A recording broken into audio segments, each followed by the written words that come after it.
بسم اللہ الرحمن الرحیم۔ لیکن سانپ ابھی مرا نہیں، خالد بن ولید نے کہا۔ اگر ہم یہیں سے واپس چلے گئے تو کسریٰ کی فوج پھر اٹھے گی اور یہ علاقے واپس لینے کی کوشش کرے گی جو ہم نے فارسیوں سے چھین لیے ہیں۔ ہمیں ان کے راستے بند کرنے ہیں۔ اور میرے بھائیوں، کیا تم میں سے کسی نے ابھی سوچا ہے کہ فارس کے پہلو میں رومی ہیں؟ اگر رومیوں میں کچھ عقل ہے تو وہ اس صورتحال سے جو ہم نے فارس میں پیدا کر دی ہے فائدہ اٹھائیں گے، وہ آگے بڑھیں گے، اور اگر وہ کامیاب ہو گئے تو عرب کے لیے وہی خطرہ پیدا ہو جائے گا جو اس سے پہلے ہمیں فارسیوں سے تھا۔ خالد بن ولید رضی اللہ تعالیٰ عنہ نے زمین پر انگلی سے لکیریں کھینچ کر اپنے سالاروں کو بتایا کہ وہ کون سا راستہ ہے جس سے رومی آ سکتے ہیں، اور وہ کون سا مقام ہے جہاں قبضہ کر کے ہم اس راستے کو بند کر سکتے ہیں۔ وہ مقام فراز تھا۔ مشہور یورپی مورخ لین پول اور ہینری اسمتھ لکھتے ہیں کہ خالد بن ولید نہ صرف میدان جنگ میں دشمن کو غیر متوقع چالیں چل کر شکست دینے کی اہلیت رکھتے تھے، بلکہ جنگی تدبر بھی ان میں موجود تھا اور ان کی نگاہ دور دور تک دیکھ سکتی تھی۔ وہ آنے والے وقت کے خطروں کو پہلے ہی بھانپ لیا کرتے تھے۔ خالد بن ولید رضی اللہ تعالیٰ عنہ جب فراز کی طرف کوچ کر رہے تھے اس وقت ایک خطرے سے وہ آگاہ نہیں تھے۔ وہ نہیں جانتے تھے کہ وہ دشمن فوجوں کے درمیان آ جائیں گے۔ رومیوں کا ایلچی دوستی کا پیغام لے کر مدائن گیا تو فارسیوں نے بازو پھیلا کر ایلچی کا استقبال کیا۔ تحائف کا تبادلہ ہوا اور ایلچی کے ساتھ معاہدے کی شرطیں طے ہو گئی۔ فارس والوں کو اپنا تحت الٹتا نظر آ رہا تھا۔ رومیوں کے اس پیغام کو انہوں نے غیبی مدد سمجھا۔ مدائن کے دربار سے تمام عیسائی قبیلوں کے سرداروں کو بلاوا بھیجا گیا۔ یہ وہی 3 قبیلے بنی تغلب، نمر اور ایاد تھے جو مسلمانوں سے بہت بری شکست کھا چکے تھے۔ مورخوں نے لکھا ہے کہ انہیں جو ہی اطلاع ملی تو وہ فوراً مدائن پہنچے۔ وہ اپنے ہزارہا مقتولین کا انتقام لینا چاہتے تھے اور وہ اسلام کے پھیلاؤ کو بھی روکنا چاہتے تھے۔ ان قبیلوں میں جو لڑنے والے تھے وہ مسلمانوں کے ہاتھوں مارے جا چکے تھے۔ جوان سال آدمی بہت کم رہ گئے تھے، اب اکثریت ادھیڑ عمر لوگوں کی تھی۔ خالد بن ولید رضی اللہ تعالیٰ عنہ کا فراز کی طرف کوچ ان کی خود سری کا مظاہرہ تھا۔ امیر المؤمنین حضرت ابوبکر صدیق رضی اللہ تعالیٰ عنہ نے انہیں صرف فارس والوں سے لڑنے کی اجازت دی تھی۔ امیر المؤمنین کو یہ بھی توقع نہیں تھی کہ اپنی اتنی کم فوج فارس جیسی طاقتور فوج کو شکست دے گی، لیکن امیر المؤمنین ایسا خطرہ مول نہیں لینا چاہتے تھے کہ اتنی لڑائیاں لڑ کر رومیوں سے بھی ٹکر لی جائے۔ رومیوں کی فوج فارسیوں کی فوج سے بہتر تھی۔ یہ خالد بن ولید رضی اللہ تعالیٰ عنہ کا اپنا فیصلہ تھا کہ فراز کے مقام پر جا کر رومیوں اور فارسیوں کی ناکہ بندی کر دی جائے۔ خالد بن ولید چین سے بیٹھنے والے سالار نہیں تھے، اس کے علاوہ وہ رسول کریم صلی اللہ علیہ وسلم کے جنگی اصولوں کے شائق تھے، مثلا یہ کہ دشمن کے سر پر سوار رہو، اگر دشمن کی طرف سے حملے کا خطرہ ہے تو اس کے حملے کا انتظار نہ کرو، آگے بڑھو اور حملہ کر دو۔ خالد بن ولید نے اپنے آپ پر جہاد کا جنون طاری کر رکھا تھا۔ جب خالد بن ولید کے جاسوسوں نے انہیں اطلاع دینی شروع کی تو خالد بن ولید رضی اللہ تعالیٰ عنہ کے چہرے پر سنجیدگی طاری ہو گئی۔ انہیں پتہ چلا کہ وہ 2 فوجوں کے درمیان آ گئے ہیں، ایک طرف رومی اور دوسری طرف فارسی، اور ان کے ساتھ عیسائی قبیلوں کے بھی لوگ تھے۔ خالد بن ولید رضی اللہ تعالیٰ عنہ کے ساتھ نفری پہلے سے کم ہو گئی تھی، کیونکہ جو علاقے انہوں نے فتح کیے تھے وہاں اپنی کچھ نفری کا ہونا لازمی تھا، بغاوت کا بھی خطرہ تھا اور آتش پرست فارسیوں کے جوابی حملے کا بھی۔ خالد بن ولید فراز میں رمضان المبارک 12 ہجری دسمبر 633 عیسوی کے پہلے ہفتے پہنچے تھے۔ مجاہدین روزے سے تھے۔ مسلمانوں کی فوج دریائے فرات کے ایک کنارے پر حمدان تھی، دوسرے کنارے پر بالکل سامنے رومی، ایرانی اور عیسائی پڑاؤ ڈالے ہوئے تھے۔ دونوں طرف کے سنتری فرات کے کناروں پر ہر وقت پہرے پر کھڑے رہتے اور گشتی سنتری گھوڑوں پر سوار دریا کے کناروں پر پھرتے رہتے تھے۔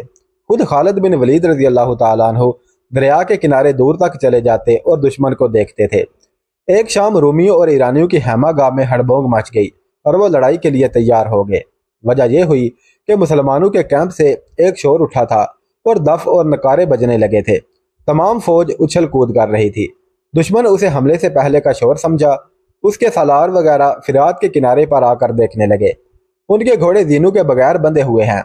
دشمن کے کسی آدمی نے چلا کر کہا، وہ تیاری کی حالت میں نہیں ہیں۔ وہ دیکھو، ایک اور نے کہا، آسمان کی طرف دیکھو، مسلمانوں نے عید کا چاند دیکھ لیا ہے۔ آج رات اور کل سارا دن یہ لوگ خوشیاں منائیں گے۔ اگلے روز مسلمانوں نے ہنگامہ خیز طریقے سے عید الفطر کی خوشیاں منائیں۔ اسی خوشی میں فتوحات کی مسرتیں بھی شامل تھیں۔ مسلمان جب عید کی نماز کے لیے کھڑے ہوئے تو دریا کے کنارے اور کیمپ کے ارد گرد سنتریوں میں اضافہ کر دیا گیا تاکہ دشمن نماز حالت میں حملہ نہ کر سکے۔ مجاہدین اسلام خالد بن ولید نے نماز کے بعد مجاہدین سے مختصر سا خطاب کیا، نماز کے بعد ایسے انداز سے اس تقریب سعید کی خوشیاں مناؤ کہ دشمن یہ تاثر لے کہ مسلمانوں کو کسی قسم کا اندیشہ نہیں اور انہیں اپنی فتح کا پورا یقین ہے۔ دریا کے کنارے جا کر ناچو کودو، تم نے جس طرح دشمن پر اپنی تلوار کی دھاک بٹھائی ہے اسی طرح اس پر اپنی خوشیوں کی دہشت بٹھا دو۔ لیکن میرے رفیقو، اس حقیقت کو نہ بھولنا کہ تم اللہ کی طرف سے آئی ہوئی ایک سے ایک کٹھن آزمائش میں پورے اترے ہو، مگر اب تمہارے سامنے سب سے زیادہ کٹھن اور خطرناک آزمائش آ گئی ہے۔ تمہارا سامنا اس وقت کی دو طاقتور فوجوں سے ہے جنہیں عیسائیوں کی مدد بھی حاصل ہے۔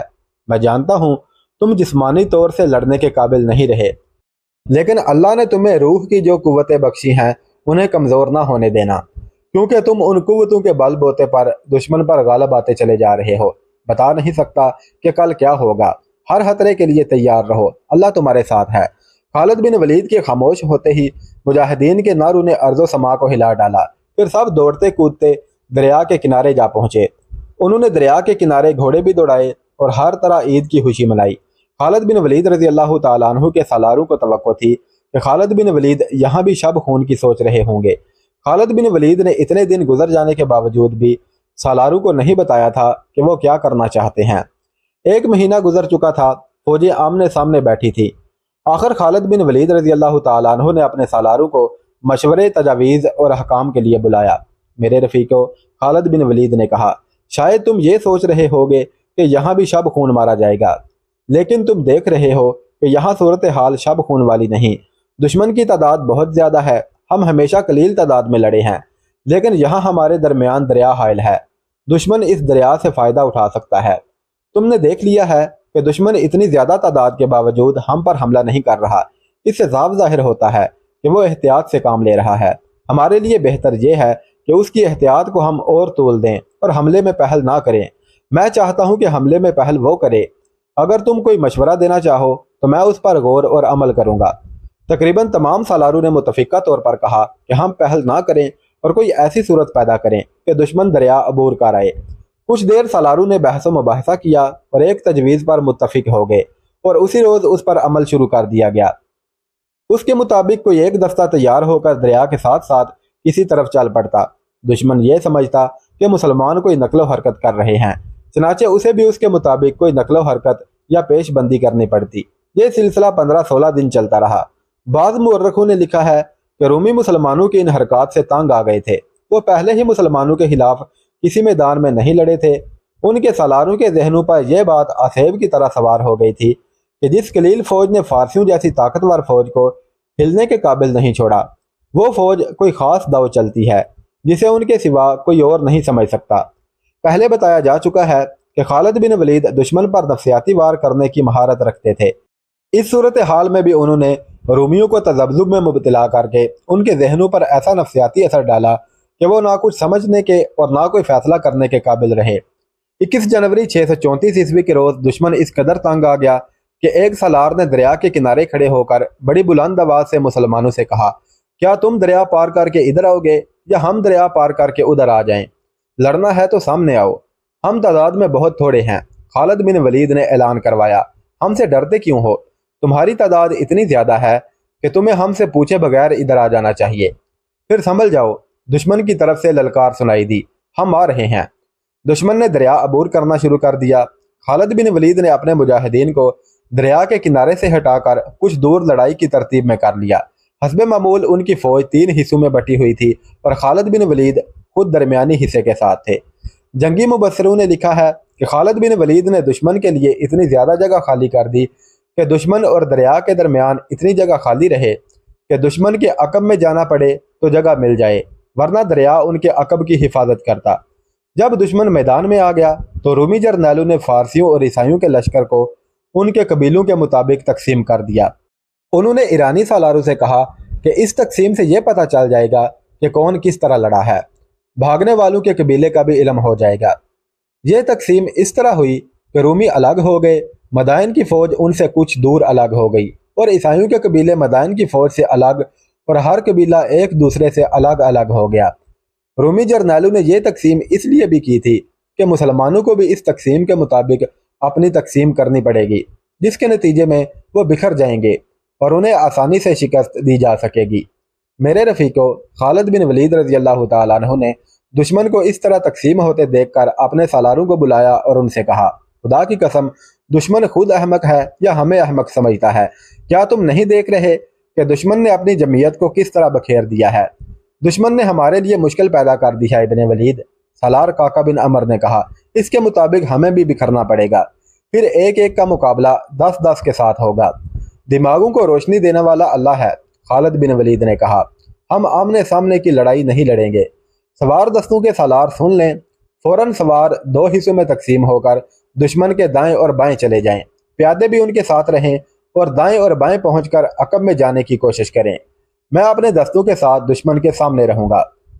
دشمن پر ہر طرف سے شدید حملہ کر دو۔ دشمن ابھی لڑائی کے لیے تیار نہیں ہوا، چاروں طرف سے دشمن پر ایسا حملہ کر دو کہ اس کی تقسیم درہم برہم ہو جائے۔ اللہ کا نام لو اور نکل جاؤ۔ رومی، ایرانی اور عیسائی تقسیم تو ہو گئے تھے، لیکن ابھی لڑائی کے لیے تیار نہیں ہوئے تھے۔ خالد بن ولید کے اشارے پر مسلمانوں نے ہر طرف سے حملہ کر دیا۔ دشمن پر جب حملے کے ساتھ ہر طرف سے تیر برسنے لگے تو اس کے بٹے ہوئے حصے اندر کی طرف ہونے لگے، اور ہوتے ہوتے وہ ہجوم کی صورت میں یکجا ہو گئے۔ مسلمان سواروں نے تھوڑی سی تعداد میں ہوتے ہوئے اتنے کثیر دشمن کو گھیرے میں لے لیا۔ دشمن کی حالت ایک گھنے ہجوم کی سی ہو گئی، جس سے گھوڑوں کے گھومنے پھرنے کے لیے جگہ نہیں رہی تھی۔ ایرانی اور عیسائی پہلے ہی مسلمانوں سے ڈرے ہوئے تھے، وہ چھپنے یا پیچھے ہٹنے کے انداز سے رومی دستوں کے اندر چلے گئے اور انہیں حرکت کے قابل نہ چھوڑا۔ مسلمان سواروں نے دوڑتے گھوڑوں سے دشمن کے اس ہجوم پر تیر برسائے، جس سے دشمن کی اتنی بڑی تعداد اور زیادہ سمٹ گئی۔ اس کیفیت میں پیادہ مجاہدین نے حلہ بول دیا۔ عقب سے ایک سوار دستے نے بھی حملہ کر دیا۔ خالد بن ولید رضی اللہ تعالیٰ عنہ نے اپنے تمام سوار دستوں کو ایک ہی بار حملے میں نہ جھونک دیا، دستے باری باری حملے کرتے تھے۔ خالد بن ولید نے ایسی چال چلی تھی کہ لڑائی کی صورت لڑائی کی نہ رہی، بلکہ یہ رومیوں، آتش پرستوں اور عیسائیوں کا قتل عام تھا۔ رومیوں نے دفاعی لڑائی لڑنے کی کوشش کی، لیکن میدان اس کے زخمیوں اور اس کی لاشوں سے بھر گیا۔ سپاہیوں کا حوصلہ ٹوٹ گیا اور وہ میدان سے بھاگنے لگے۔ پیچھے جاؤ، خالد بن ولید رضی اللہ تعالیٰ عنہ نے حکم دیا، ان کے پیچھے جاؤ، کوئی زندہ بچ کر نہ جائے۔ مجاہدین نے تعاقب کر کے بھاگنے والوں کو تیروں اور برچھیوں سے ختم کیا اور مارکا ختم ہو گیا۔ تقریباً تمام مورخوں نے لکھا ہے کہ اس مارکے میں 1,00,000 رومی، ایرانی اور عیسائی مارے گئے اور ایک بہت بڑی اتحادی فوج ختم ہو گئی۔ مسلمانوں کی تعداد 15,000 سے زیادہ نہیں تھی۔ خالد بن ولید 10 روز وہیں رہے۔ انہوں نے بڑی تیزی سے وہاں کا انتظامی ڈھانچہ مکمل کیا، ایک دستہ وہاں چھوڑا اور لشکر کو ہیرا کی طرف کوچ کا حکم دیا۔ کیا تم دیکھ نہیں رہے کہ ابن ولید چپ سا ہو گیا ہے؟ ایک سالار اپنے ساتھی سالار سے کہہ رہا تھا، خدا کی قسم، میں یہ نہیں مانوں گا کہ ابن ولید تھک گیا ہے یا مسلسل مارکوں سے اکتا گیا ہے، اور میں یہ بھی نہیں مانوں گا کہ ابن ولید ڈر گیا ہے کہ وہ اپنے مستقر سے اتنی دور دشمن ملک کے اندر آ گیا ہے۔ دوسرے سالار نے کہا، لیکن میں اسے کسی سوچ میں ڈوبا ہوا ضرور دیکھ رہا ہوں۔ ہاں، وہ کچھ اور سوچ رہا ہے۔ پوچھ نہ لیں؟ ہم نہیں پوچھیں گے تو اور کون پوچھے گا؟ خالد بن ولید سوچ میں ڈوب ہی جایا کرتے تھے۔ یہ ایک مارکے کی فراغت کے بعد اگلے مارکے کی سوچ ہوتی تھی۔ وہ سوچ سمجھ کر اور تمام تر دماغی قوتوں کو بروئے کار لا کر لڑا کرتے تھے۔ دشمن کے پاس بے پناہ جنگی قوت تھی۔ وہ گہری سوچ کے بغیر اپنی فوج کی برتری اور افراد کے بل بوتے پر بھی لڑ سکتا تھا، لیکن مسلمان ایسا خطرہ مول نہیں لے سکتے تھے۔ ان کی تعداد کسی بھی مارکے میں 18,000 سے زیادہ نہیں رہی تھی۔ ان کی تعداد 15 اور 18,000 کے درمیان رہتی تھی۔ ایک ایک مجاہد کا مقابلہ 3 سے 6 کفار سے ہوتا تھا، لہذا انہیں عقل اور ہوش مندی کی جنگ لڑنی پڑتی تھی۔ ایسی عقل اور ہوش مندی میں خالد بن ولید کا کوئی ثانی نہ تھا۔ انہی اوصاف کی بدولت رسول اکرم صلی اللہ علیہ وسلم نے انہیں اللہ کی تلوار کہا تھا۔ جذبہ تو خالد بن ولید میں تھا ہی، لیکن انہیں دماغ زیادہ لڑانا پڑتا تھا۔ ہر مارکے سے پہلے خالد بن ولید جاسوسوں سے دشمن کی کیفیت اور اس کی زمین اور نفری وغیرہ کی تفصیلات معلوم کر کے گہری سوچ میں ڈوب جاتے، پھر اپنے سالاروں سے صلاح و مشورے کرتے تھے۔ لیکن فراز کی جنگ کے بعد ان پر ایسی خاموشی طاری ہو گئی تھی جو کچھ اور ہی قسم کی تھی۔ ان کی اس خاموشی کو دیکھ کر ان کے سالار کچھ پریشان سے ہو رہے تھے۔ یہ فراز سے ہیرا کی طرف کوچ سے 2 روز پہلے کا واقعہ ہے۔